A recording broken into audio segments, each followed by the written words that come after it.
Some animals are exceptionally good at hiding from the fossil record. And the hexactinellid sponges, the glass sponges, are one of those groups. Nonetheless, a single fossil deposit, the Anji Biota of China, has completely transformed what we think we know about their evolution.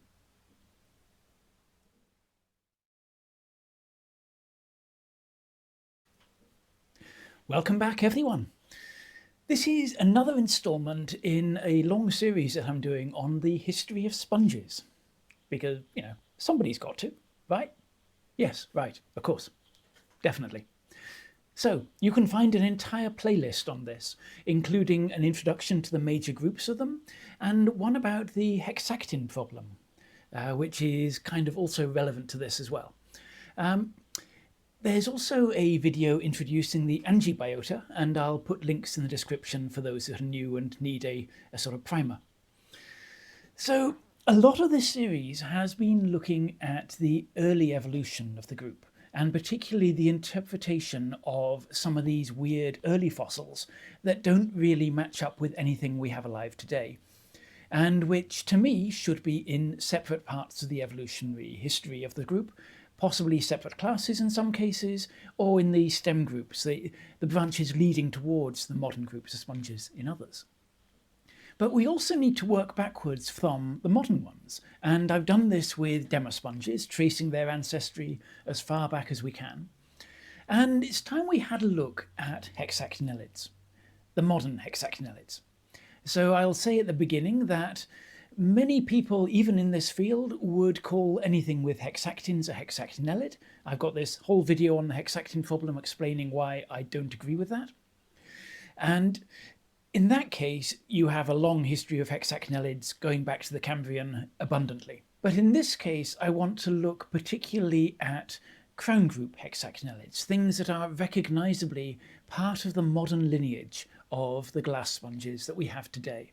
Things that we can slot into different bits of the tree, ideally. And that is where it gets a lot more difficult. They are such gorgeous things, though. They're kind of a connoisseurs group. So this is the modern Venus flower basket with this gorgeous lacework skeleton of opal needles, spicules, which makes rather a beautiful structure, very delicate. This is actually one of the more robust types of these sponges in that they're semi-fused together. But in a lot of cases, all those spicules are loose, and so when they die, they just fall apart. So these modern hexactinellids are diverse, but they're limited almost entirely to the deep oceans, by which I mean from the edge of the shelf down into the abyss. Their morphology is based on living in a very quiet environment. They can't cope with wave activity. They apparently seem to be restricted today to quite cold water as well, though that's not always been the case in the past. So probably it's more the quiet conditions that they need. And maybe lack of competition or disturbance by some other groups, but the ecological requirements are still a little bit unclear.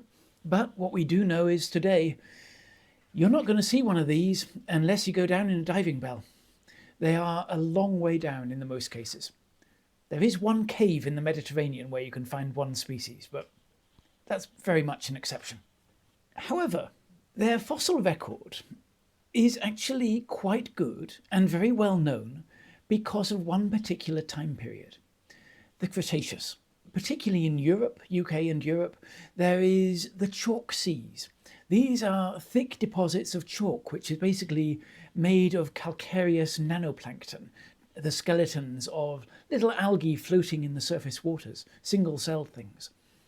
And there was so little sediment going in at this time that you have sediment made entirely of the skeletons of these algae building up steadily to produce really quite large thicknesses. And in those chalk seas, we have abundant sponges, and they are mainly hexactinellids. And they are familiar hexactinellids. Many of the things that we find there actually have quite obvious modern relatives. They are, in some cases, the same genera, often the same families. In a few cases, it's actually hard to tell them apart from living species. 70 million years ago, and we still have much of the same community that we get in the deep sea today. at least the more preservable types of these sponges, the ones with the rigid fused skeletons. And they are turning up quite abundantly in the Cretaceous. However, there are also a lot of other hexactinellids there, which we don't have today. It looks as though the total diversity in this fauna was actually much higher than it is in the modern deep seas, or significantly higher at least. And yet what we do see in the modern deep sea was also already there in the Cretaceous. At least quite a lot of it was.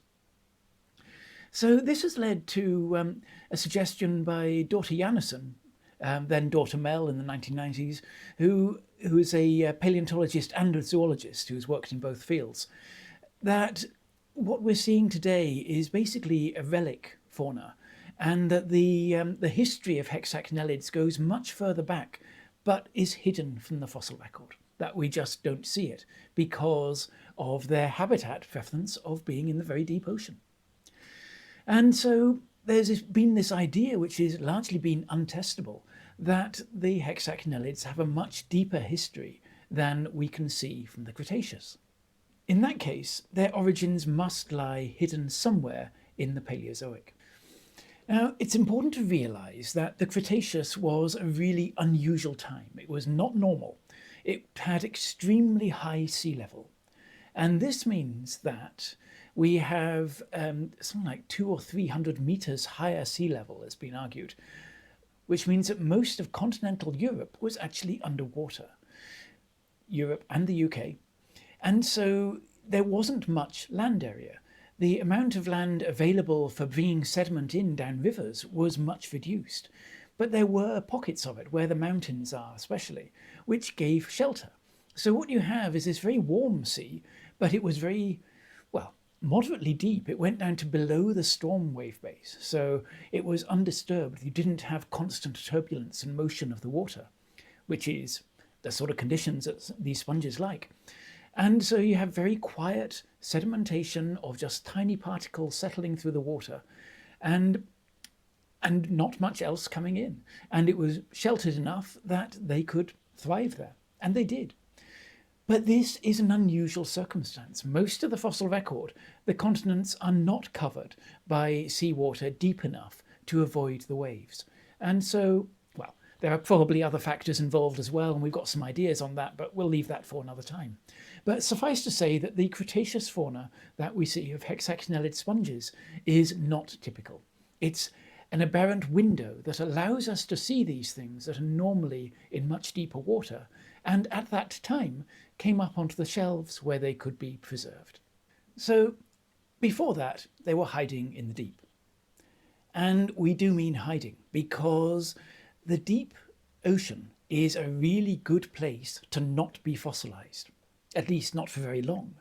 The problem is that the deep ocean crust is mostly subducted. It's thinner than the continental crust, and when you get tectonics happening, it's the ocean crust that is subducted underneath and is recycled back into the mantle. So most of it just never gets preserved at all. If you do get bits of this shoved up onto the continents for posterity, and it does happen, then it tends to be in mangled, sheared off bits of what we call accretionary prisms, where you get bits of the seafloor stacked on top of each other, just where they're being scraped onto the edge of a continent. And usually that happens for a little while before the ocean is completely subducted, and then you get a continental collision, which results in large-scale metamorphism, mountain building, and a lot more mangling. So your odds of being fossilized in the long term, if you live on the abyssal plain, are actually very slim. And this applies not just to sponges, but almost everything else that lives in the deep sea. So there are exceptions, but not that many of them. Most of the time, we simply don't see what is living, or what was living, on the deep ocean floor. So that is actually a critical point. We know from the Cretaceous fossil record that it seems the modern hexactinellid fauna is a relic from a much richer past. But we don't know how much richer or how deep a past, because that's the sort of secret that the fossil record guards quite jealously. If we go hexactinellid hunting in the Paleozoic, then our bits of success are relatively few and far between. Yes, there are lots and lots of sponges which have hexactins, and some of them are large things with thick walls. Things like brachiospongiids have quite complex form. But they don't seem to match up with anything that we have today. They don't have the same skeletal structure. They are clearly their own branch, and they often adapted to living in shallow water in ways that the modern hexactinellids, all of them, are not. So, in my view, almost all of these are probably stem group hexactinellids. If they're not, we can't show where they fit in, and they must be some aberrant offshoot from a more hidden history of the deeper water ones. So we can't do much with them in terms of reconstructing the evolutionary history. That's not to say they're not interesting. I mean, they are fascinating things, but I would put those almost certainly, mostly in the stem group. What we want are things which we can definitely say are crown group hexactinellids, ideally. So, in the Cretaceous rocks, almost all of the hexactinellids that we have are fused skeletons. They are what we call dictyonal. So the loose spicules are actually overgrown with more layers of silica that combine them together to produce a solid skeleton. And these things are relatively robust. They can last a long time on the seafloor after the sponge has died and the soft tissue has rotted away. They can even be transported, so you can have slumps and storms passing through which actually wash things around a bit, and they can still be preserved intact and recognisable. So that is where almost all of our fossil record of hexactinellids comes from. And these actually form a large chunk of the diversity of modern hexactinellids. There are several groups of them. They are all secondarily fused, so their ancestral forms, the early stem group of hexactinellids as well, were unfused. They didn't have a spicule skeleton that was all bonded together. And this has evolved multiple times within hexactinellids, including going back to one of the very early major groups, the Septrulophila. So we know that this happened repeatedly and probably quite early on. So that is a good thing to look for. And we have very little. There are a few little isolated occurrences, but there's only one good fauna of dictyonal fused skeleton hexactinellids in the Paleozoic, and that is from the Devonian of the Holy Cross Mountains of Poland. Now here we have, I think it's 9 species. It's quite impressive. They're lovely preservation. It seems to have been buried within slumps coming down from above into deeper water environment. And those 9 species, based on a 2001 paper, appear to fit into 2 families, 2 modern families. They are all in the Euretidae and the Creticulariidae. These are very well-known Cretaceous groups as well, but this one fauna that we have here seems to show that those living families are relics not just of the Cretaceous, but of the Devonian. We're now going back 380, 400 million years. It's a lot more than 70. And still, the sponges that we find look like they should be fitted into modern families. Okay, that's really, really interesting. And it's suggesting again that this is a much deeper history than we've been led to realise. Now, there are a few other examples of Devonian fused skeletons, hexactinellids, and I think some Carboniferous ones as well. But basically, this is the best fauna, and it's also the earliest. We have a couple of other examples of skeletons with some fusion from earlier, from the Ordovician, but they're not actually, well, they're not described for one thing, but they are not complete enough or similar enough to modern forms to do much with them. So they might be independent origin of a skeletal fusion again. So we're going to have to look instead at the groups with loose spicules, the so-called lysocine ones. These include several families, including the Euplectellidae, rather famously including the Venus flower baskets, and the roselidae, which are a very diverse group today and very important for the fossil record, because they are easily recognizable on macroscopic characters, things that you can preserve in the fossil record and recognize. So they're a major group that we will come back to. And there are some other groups as well which are potentially recognizable, hyalinnematids and so on. And these also we can be looking out for. But of course, to preserve these, they have loose skeletons for the most part. As soon as they die, they rot away, they disintegrate. You're left with isolated spicules that don't tell you anything much at all. So until recently, the ones with loose spicules were only known as fossils from the Mesozoic, mostly the Cretaceous, one or two Jurassic ones as well. But it's a very limited record. But it's enough that you can combine that with lots of other things and create molecular clocks.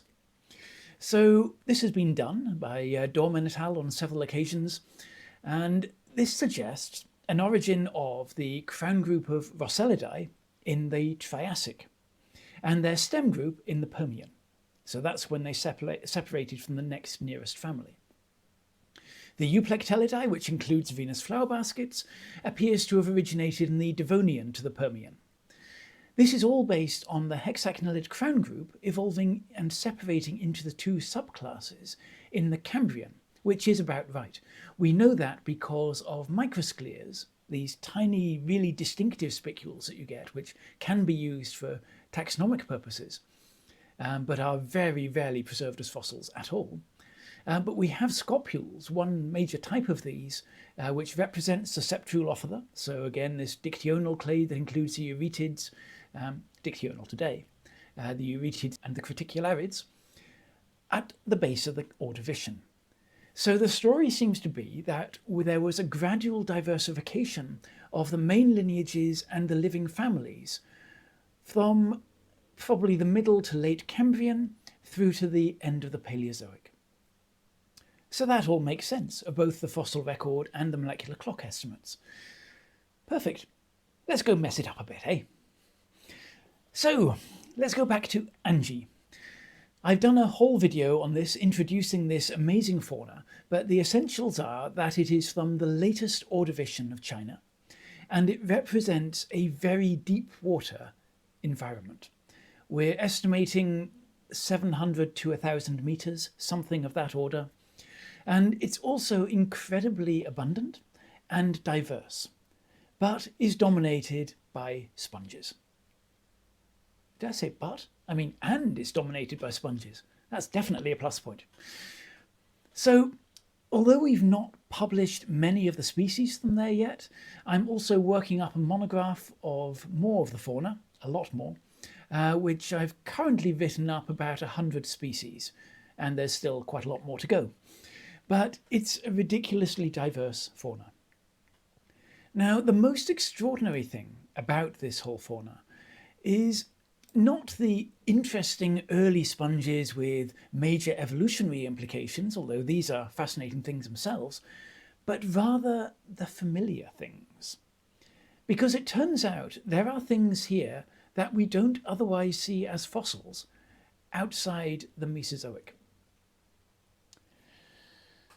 First, let me introduce you to Anji Biota. This we couldn't quite believe when it fell out of the rock under our hammers, because it appears at first glance, and then at second glance, and then all the other glances you could possibly hope to have, to be a euplectellid. And not only a euplectellid, but a Venus's flower basket. You see, this regular skeleton that we have in the modern euplectella and its relatives is quite a complex structure. It's made of interwoven fibres, sometimes fused together, normally later in the development of the animal, and with multiple components to the skeleton which you can work out and piece together and use for taxonomy. And it's the arrangement of particular types of spicules in different parts of the skeleton forming different structures that you use to work out what you've got. And what we had here was, to start with, a single specimen of a large sponge. It's incomplete, it's going off the top and bottom of the rock, but we're looking at something good. probably estimated 30-40 centimeters tall. It's bigger than a lot of the modern euplectellids, but it has very, very similar structure. In fact, it's got really beautiful skeletal detail preserved, which go as far as to show that it is not just a euplectellid, it is a Venus flower basket, and it is probably closer to euplectella in its fine detail of the structure than it is to some of the other Venus flower baskets. Now, the Venus flower baskets are a subgroup of the euplectellids. This highly regular structure, this network arrangement, is not primitive for the family. If you reconstruct their evolution, you find that they form a subgroup within the euplectellidae. If you look at their nearest relatives, they are also much more disordered, much more chaotic skeletons, and they don't have this regular structure.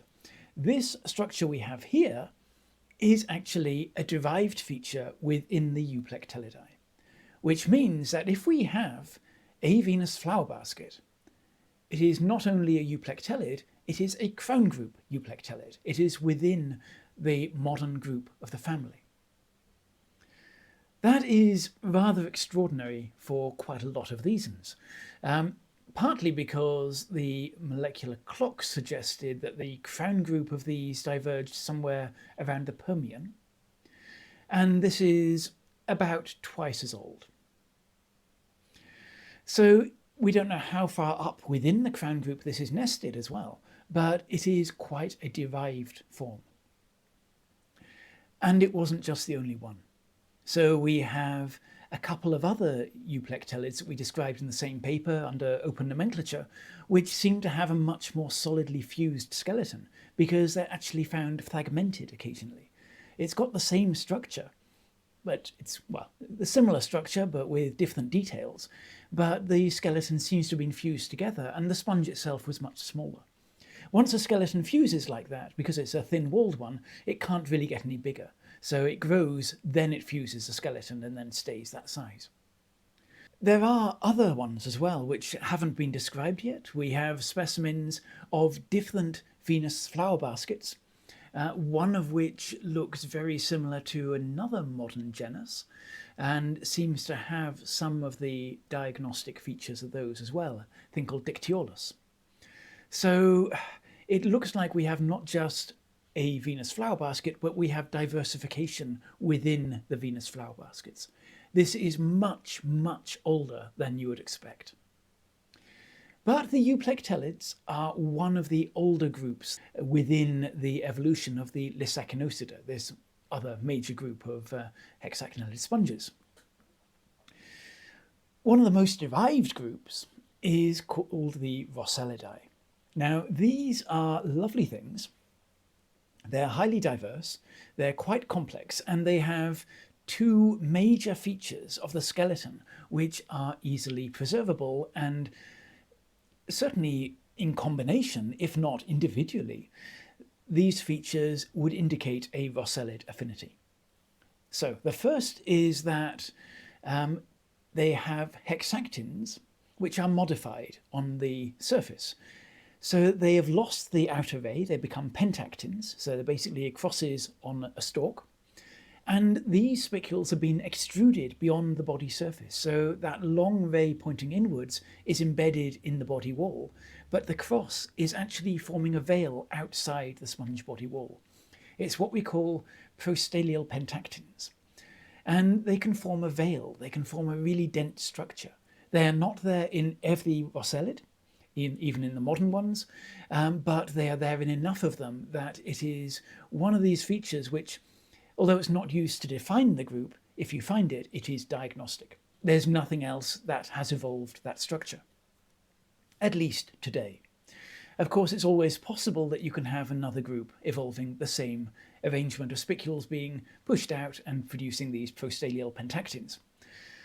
So there's one other feature we would really want to see as well, which is a reduction of the choanosomal skeleton. So this is the main thickness of the body wall, which surrounds the filtering chambers within the wall structure. And this skeleton in most hexactinellids is made of hexactins, sometimes modified, but in roselids there is a very strong trend towards these being reduced to not 6 rays, not even 4, but 2, just becoming single needles, diactins. And then in many cases, the more derived roselids at least, the entire choanosomal skeleton is made of diactins alone. So if you have a combination of those two features, and it otherwise has the arrangement, the structure, and so on of these roselids, you're laughing. You've got a roselid. Okay, so we found quite a lot of sponges very early on which have an array of prostalial pentactins. Not just 1 or 2, but masses of them covering the surface of the sponge. And it turns out that there were multiple species of these. We actually published a couple of papers on the possible stem group roselids, different types. So one of them were little sort of globose things with quite sort of relatively simple, quite thin walls, but then an array of these little pentactins sticking out, but with the lateral rays, the rays of the cross, reduced to little stubs. So they're clearly pentactins, but they're short-rayed pentactins, which is a little bit odd, and it doesn't have the full development of other roselid characters. So I thought, okay, it's getting on towards roselids. Let's say it's a probable stem group. And then there were these things. This is Shoja or the finger sponges, and they are absolutely everywhere. This is by far the most abundant group of sponges in Anji, and there are 2 species in particular. There's actually more than that, but the 2 are particularly abundant, and they can cover bedding planes. We've seen thousands of these. And these also have minute spicules. The skeleton is tiny, but when you zoom in with the electron microscope, you can see that again they are prostalial pentactins with these little short rays sticking out sideways. So not quite as short as in these, the first one, but again, not quite like the modern roselids either. So again, we were thinking probably stem group roselidae.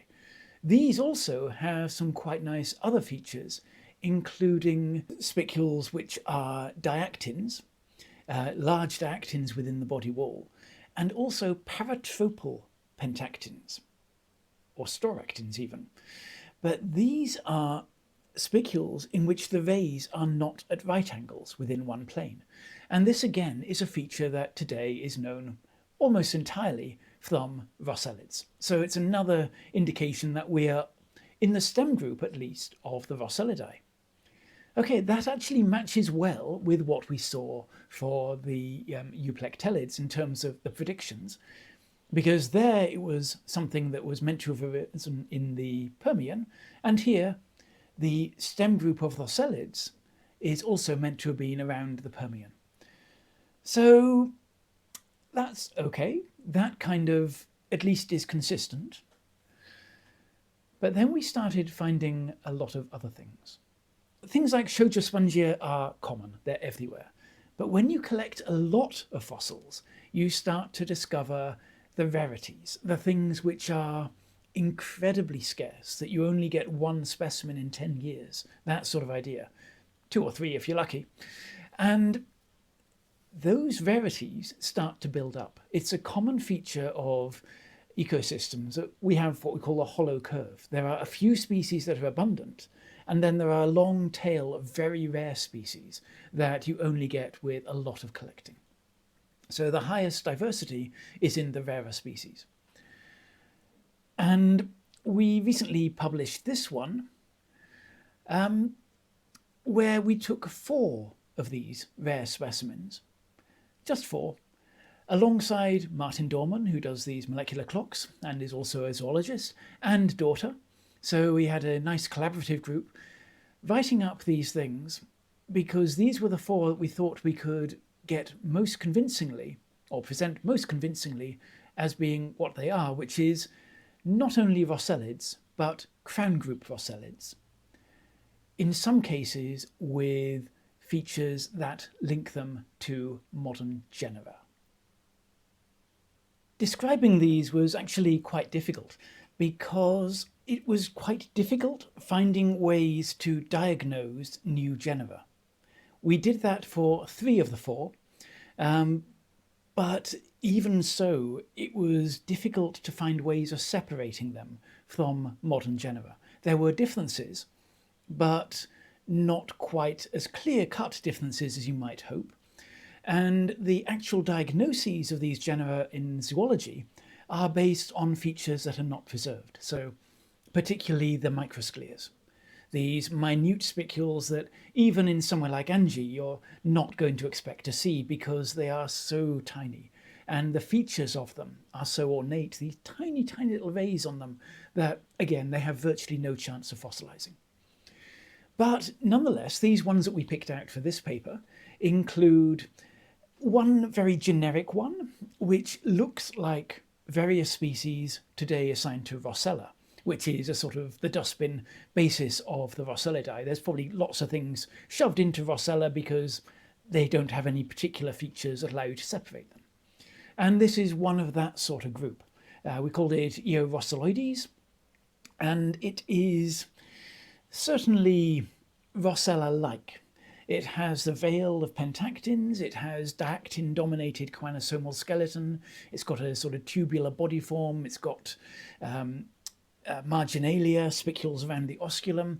It ties in perfectly well with Rosella, but on the other hand, it doesn't have anything distinctive enough about it to really be sure that it is anything very close to it. It might be nested somewhat deeper within that part of the Rossellid evolutionary tree.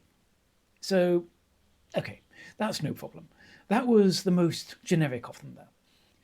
Then there is Archaeaforme. This is named after Aforme, which is a modern genus, and this is a rather striking modern genus in that it has a few features that are preservable and diagnostic. So one of those is that all of the hypodermal pentactins, these the spicules that are extruded as prostalia, are actually extruded as prostalia, every single one. So you do not have hypodermal pentactins within the body wall. Normally, some of them are extruded as prostalia, sticking outwards, and others are maintained within the wall. And in Aforme, they're all sticking outwards. And that's what we see here. It also has a very open diactin-based skeleton in the choanosomal part, and we see that as well. We also possibly see little storactin dermalia, tiny spicules that form that are positioned around the skin of it, but they're not totally certain. However, it is different from the modern Aforme in the body form, which is conical, which is quite unusual to be purely conical. And there are a couple of other subtle differences, like the lateral rays of these extruded hypodermal pentactins are actually quite short relative to the ones in the modern one. We also don't see the microscleres, which are the defining character of the modern genus. So in this case, it was relatively easy to separate it from the modern genus, but those similarities again are very, very striking. Okay, the third one is very odd indeed. This one we called Pseudanoxycalyx. This was named after Anoxycalyx because it doesn't half look like it. Again, there are differences, but there are a lot of similarities, and they're quite striking features. So this is a weird blobby sponge with lobes sticking out from the surface all over the place. And on those lobes are modified spicules with very curved rays. Now that might be an adaptation to having lobes, so that might not be significant. But it also has 2 types of prostalia, these pentactins and also diactins. It also seems to have larvae settling on it, or growing on it, which is an ecological feature that you can't use to define things, but it is a feature in particular of a thing called Anoxycalyx egemae today. And all of these features match pretty well with Anoxycalyx egemae. However, There are at least superficial differences. Again, the body form, the density of the lobes relative to the size of the animal, and it doesn't have things like the microscleres that you would really want to identify it with. So, can we say it's actually close to this? Not with real certainty, but it's a very, very interesting comparison again. And all of these have these diactin-dominated choanosomal skeletons, which is a derived feature within the Roselidae. So they're certainly somewhere within that family and quite high up within it. But then it's a question of whether these similarities to the modern genera are reliable or whether they are coincidence. They happen to evolve the same form. Of course, the more of these similarities that you have to living taxa, the more convincing the argument as a whole becomes. It's possible to get a few species which look quite similar to modern ones, but it's unlikely to get lots and lots of them. The other one, though, is the most intriguing of the lot. And this one, unfortunately, is only a partial specimen. It's a corner of it on the edge of a slab. Quite a big corner, but a few centimetres. But it's got a beautifully preserved skeleton. We can see the veil very clearly, these hypodermal pentactin spicules sticking out. We can see different layers of the skeleton superimposed over each other. We can see the structure of the choanosomal skeleton and separate that from the hypodermal and so on. And most remarkably of all, we can see microscleres. There are very, very few cases where we have any microscleres in situ in the Anji Biota. The conditions have to have been exactly right to preserve them, and then the weathering conditions to exactly the right stage. But this is one of them. And here what we have are a suite of different microscleres. I mean, these things are tiny. The scale bars here are 0.1 millimeters. So they're a tenth of a millimeter or to 0.2, 0.3 millimeters across, which is actually quite big for microscleres, but they're at the biggest end of their normal range. A lot of them will go smaller than that. But we're only seeing a few examples, and that's probably the biggest ones within the range. But those examples include some quite distinctive looking morphologies. So we have these strange distorted ones with rays curved back into loops over each other. We've got relatively standard discohexaster-like things, which you can just about make out some of the details in this one here. And then there's a thing called onychohexasters, which have these sort of flared out rays. Again, peculiar morphology. And interestingly, these only fit together in one sponge within a subgenus of a modern genus. So each of those can occur individually elsewhere, but they match up surprisingly well with Crateromorpha subgenus Neopsachus, which also happens to be morphologically, architecturally, skeletally very, very similar to what we see in this fossil. Unfortunately, to recognise Crateromorpha with any certainty, you need the whole body form really, because they're pedunculate. They actually have a stalk, which is quite a distinctive feature of the genus. And most of the members of the genus have quite a different sort of body form, but this one, Neopsachus in particular, is much more like we see here. If this was just the upper part of it and there was a peduncle as well, then that would be fine. Because of this, we could not find a way to separate it from the modern Crateromorpha Neopsachus. We erected a new species, Microspicula, but we included it with question marks inside the living genus and subgenus. That is ludicrous. I think we use the word absurd actually in the paper, because it sounds like nonsense to have a modern subgenus of a family that was meant to have not originated until the Mesozoic in the late Ordovician is ridiculous. And yet here it is. And when you have one really compelling case like this, where we actually have the microscleres, the taxonomically important parts, and a lot of the other features that you could possibly want to see, when you have that and then multiple other species that also have a close resemblance to living members of the Roselidae, it gets to the point where it's very hard to dismiss the concept that these genuinely are the modern family of the Roselidae and modern representatives of it, which are very similar to the living species. That wouldn't be so bad, possibly, if it was just a few species, but it's not.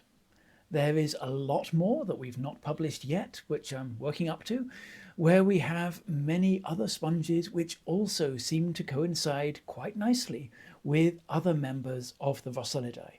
Some don't have any obvious counterparts among the modern fauna, others are quite obviously at least worth comparing with modern genera.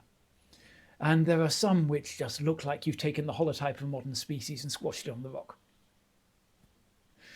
And it is absolutely ridiculous. And I don't know quite how I can get across how bizarre this is. It's weird. But there we go. We seem to have modern roselids, including things close to or even inside modern genera in the late Ordovician. How is this possible? If we imagine what this does to the molecular clock estimates for the origin of Hexactinellids, it must surely push their origins way, way back into the Precambrian. This is the crown group, which had spicules. The stem group must have had spicules too, at least in the later stages, and that's only if you believe that the demosponges and Hexactinellids evolved mineral skeletons independently.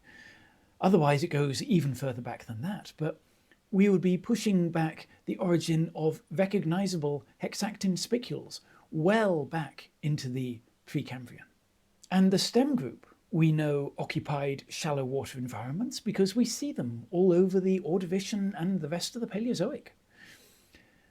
We also know that the deep oceans within the Ediacaran and earlier appear to have been completely anoxic.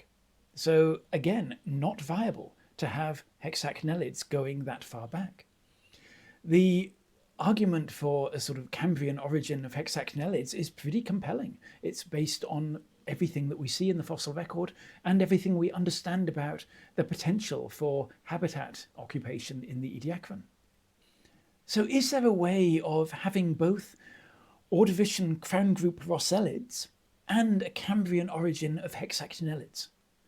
As it happens, yes, there is.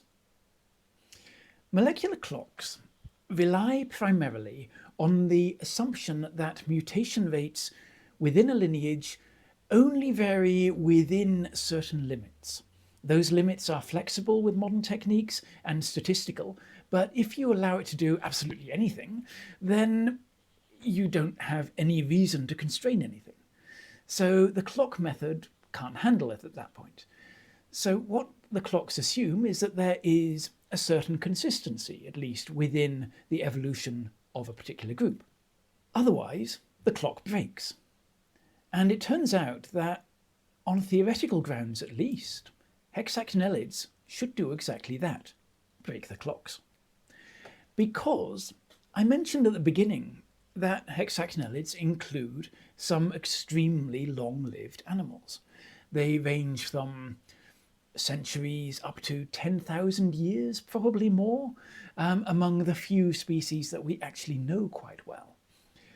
So the average age lifespan of Hexactinellids is probably centuries to millennia, and most species we don't actually know at all. So that's a relatively slow reproductive rate. It might be centuries on average from one generation to the next.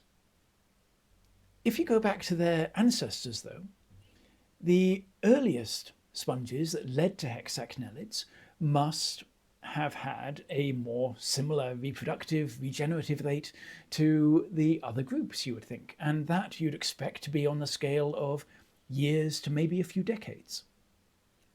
Now, if that average reproductive rate changes from a few years to a few hundred or a few thousand, potentially even, years, then that's something like 100-fold reduction in the number of generations on average per million years. Which means that when Hexactinellids evolved their modern deep-sea, slow-living type of ecology, when they adapted to the environment that they are now tied to, their evolutionary rate must have dropped by a factor of maybe 10, maybe 100? It is a very big difference. And that would drastically affect how they are seen by molecular clocks, because we are calibrating only the part of their fossil record that is easily recognizable and preservable, which is the bit which is basically under stasis. These things are barely evolving through most of the Phanerozoic. What we're seeing today is a relic of what was there in the Ordovician by the looks of it. So there's been very little change because they reproduce so slowly. But as you go back through time, it would appear that going backwards, their evolutionary rate accelerated dramatically because the reproductive rate, the regenerative rate, actually accelerated, because they didn't live as long when you go back to the ancestors. So as a result, what we would see is a very rapid appearance and origination of the major lineages in the Cambrian Ordovician, maybe, and then basically stasis. Except it's not only stasis, because the diversity of roselids, especially in Anji, is absurdly high. And it's not only roselids, and there are other families there. We have other things I've not described yet, but other families that have basically no fossil record. There are many species that are clearly crown group Hexactinellids, but which don't obviously fit into modern families. And they're probably related to Euplectellids, or they're in the stem groups of these families, but they're clearly crown group Hexactinellids. And in comparison with modern Hexactinellid faunas, Anji was extreme in its diversity. It is more diverse in this small patch of South China in what is preserved in the rocks than we have over large swathes of the deep ocean today. A diverse modern Hexactinellid community is maybe 30 species. This one is, what, 100, 150? We don't know. Every time we go back there, we find I write up another 30-odd species, and then we find another 40 new ones. So I don't know what the end diversity is, but it's way over 100. And that's just the Hexactinellids. And all of this obviously supports Dorte Jansson's ideas from the 90s about a deep hidden history of Hexactinellids, but it takes it to a whole new level. The modern fauna may be only a surviving subset of the Cretaceous fauna, but it seems the Cretaceous faunas are only a subset of the Ordovician ones. All of the living Hexactinellids could be considered as relics of their former glory.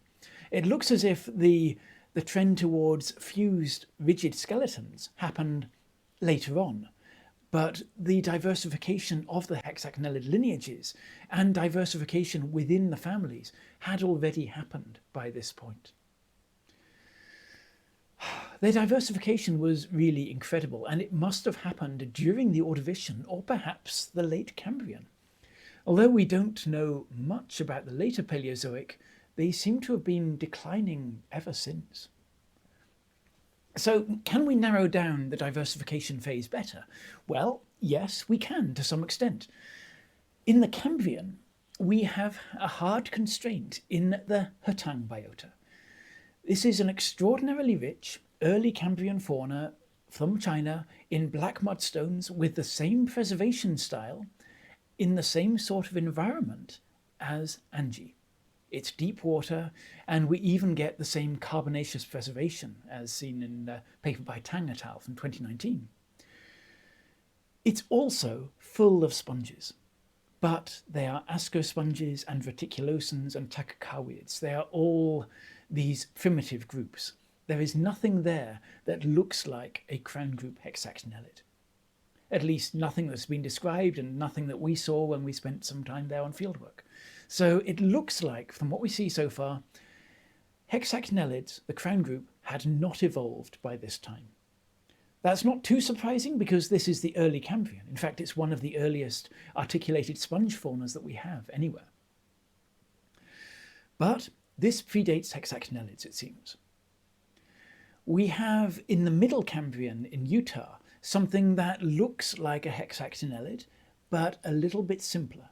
So it has the right body wall architecture, it has the separation of spicules into different layers, but it doesn't look like any of the modern groups. It's sort of intermediate between those and the simpler reticulocens.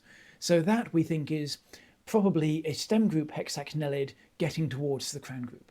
So that's another nice constraint. We also have microscleres at the base of the Ordovician, which show that the three main groups of Hexactinellids had diversified at this point. So we have microscleres from the amphidiscophthons, from the septulophodons, and from the annunciatophodons. So that's the group that includes the roselids and so on. So those three had diverged by the base of the Ordovician as far as we can make out. We don't have any complete skeletons or anything there, but we do have quite diagnostic microscleres. Okay, that's good. But that means probably that most of this diversification was happening around the latest Cambrian through into the Ordovician. After that, there are quite a few Ordovician sponge faunas known, and most of them are quite typical Paleozoic things, ascosponges and reticulocen dominated. They're not very deep water faunas though, which is probably the problem, because most of our faunas are deposited on the continental shelf. And so we're not seeing what was happening in the very deep water for the most part. So if the crown group Hexactinellids diversified in the Ordovician deep oceans, then we're going to need to go down there to find them. And so far, we don't really have any faunas that can really show us what was happening. Or, of course, we could rely on moderately deep water faunas and then collect so much that we'd start to find the rarities, the odd ones that are at the extreme shallow end of their ranges, and hope that that gives us enough information to be able to show what the crown group Hexactinellids were doing by, say, the Middle Ordovician. And completely changing the subject, oh yes, I've been sorting out the ridiculous numbers of sponge fossils that we've been collecting over the years from the Castle Bank biota. You know, that Middle Ordovician volcanic caldera complex with relatively deep sheltered water. So I think I might do a video on that one quite soon, just to show how it's going. Oh yes, no ulterior motives there. Maybe I'll even see you then.